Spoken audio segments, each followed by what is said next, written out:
몇 주 전 방울토마토 먹고 구토 증상이 있다는 사실, 불과 소수이긴 해도 온 전국 모르는 사람이 없을 정도입니다.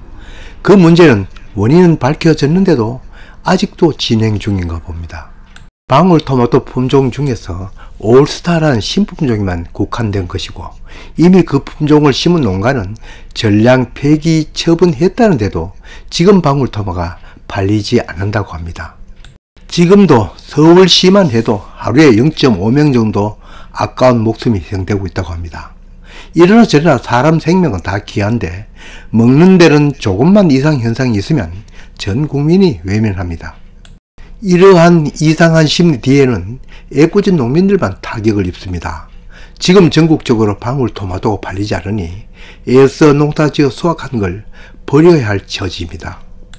그냥도 아니고 비싼 연료 사용하여 겨울 내내 농사 지은 걸 그대로 버리는 그 농민 속은 어떻겠습니까?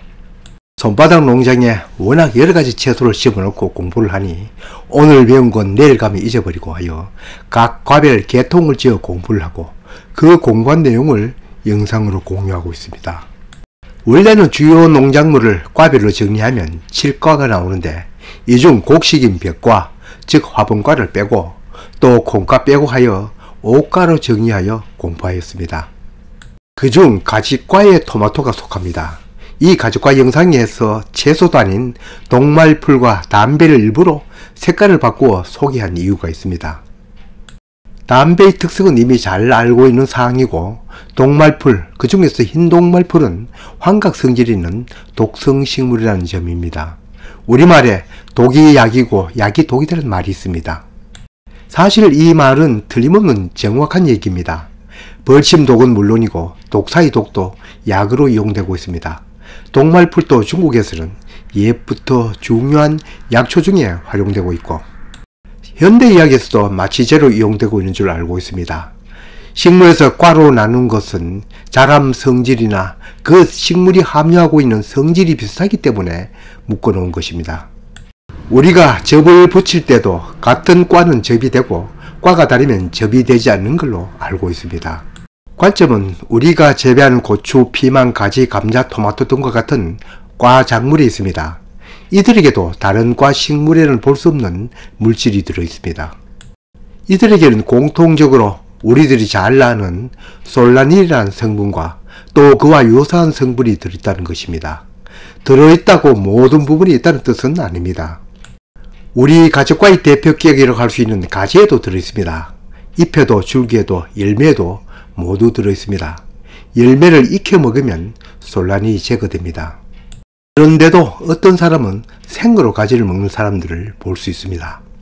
가지를 생으로 여러 개를 먹으면 속이 메스꺼울 수 있습니다. 그렇다고 가지 먹고 병원 실려가거나 사망했다는 얘기는 듣지 못합니다. 가지를 생으로 먹어 솔라닌이 들어있다고 큰일 나는 것도 아니고 삶는다고 솔라닌이 제로가 되는 것은 아닙니다. 가지과 작물 중 고추는 솔라닌이 돌연변이를 일으켜 캡사이신으로 변한 것입니다. 바로 매운맛을 내는 성분이죠. 사실 매운맛은 통각입니다. 혀가 아파서 그런 맛을 느끼는 것입니다. 이 캡사이신은 혈류량을 증가시키고 신진대사를 도울 뿐만 아니라 지방을 분해하여 체중 감소에도 도움을 준다고 알려지고 있습니다.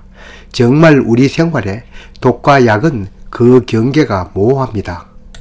햇빛을 본 감자나 감자 싹에도 솔라닌이 있다는 것은 우리 모두가 알고 있는 사실입니다. 햇빛에 파랗게 변한 감자를 먹어보면 아린 맛이 납니다. 이게 바로 솔라닌 때문입니다. 토마토도 덜 익은 열매에서는 솔라닌 성분이 들어있습니다. 그러다가 익으면 차차 그 성분이 사라집니다. 이번 구토 현상을 일으킨 토마토는 신품종으로서 토마토가 익어도 그 성분이 다 사라지지 않은 것 같습니다. 솔라닌 독도 적은 양을 섭취했을 때는 아린 맛을 느끼고 그보다 좀 더 먹으면 구토 현상이, 아주 많이 먹으면 병원에 실려가야겠죠. 이 솔라닌 성분은 오늘에 처음 생긴 것도 아닙니다. 그 옛날부터 있어 왔고 그 솔라닌 독이 들어있는 가지를 비롯하여 감자, 고추, 토마토, 즐겨 먹던 채소이고 또한 이들이 몸에 좋은 것은 다른 채소가 따라올 수 없습니다. 우리의 대장 속에 살고 있는 대장균도 그렇습니다. 대장균은 사람과는 서로 공생관계에 있습니다. 음식 속에도 대장균이 검출되고 있습니다.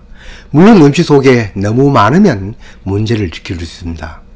그래서 허용치를 정하고 있는데 어떤 식품에 그 허용치의 절반도 안 되는 어떤 특정 식품을 대장균이 들어있다고 하면 그보다 더 많은 대장균이 들어있는 식품은 팔려도 그보다 훨 적은 그 식품은 사 먹지 않습니다.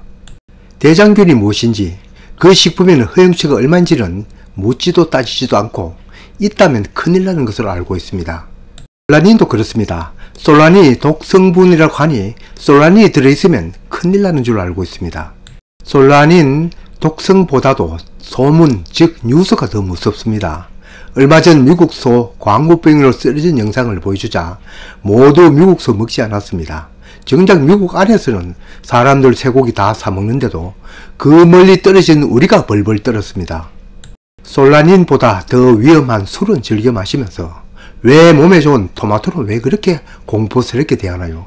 저도 마십니다만 사실 술은 세계보건기구에서 정한 1급 발암물질입니다. 적게 마셔도 몸에 해롭습니다. 혈액순환에 도움된다는 말 거짓말입니다. 토마토, 그중 방울토마토 지나치게 겁을 낼 필요는 없습니다. 공포스러운 채소 아닙니다. 우리 몸에 좋은 채소입니다. 세계보건기구가 정한 베스트 식품입니다. 토마토 외에도 가지를 비롯한 감자, 고추 모두 우리들 건강을 지켜주는 채소들입니다. 이들 속에 솔라닌 독이 있다고 하여 모두 위험한 식품이 아닙니다. 먹고 안 먹고는 개인의 자유이긴 합니다. 그러나 이 때문에 애써 지은 농산물을 폐기 처분해야 하는 재배농민들은 지금도 한숨 속에 지내고 있습니다.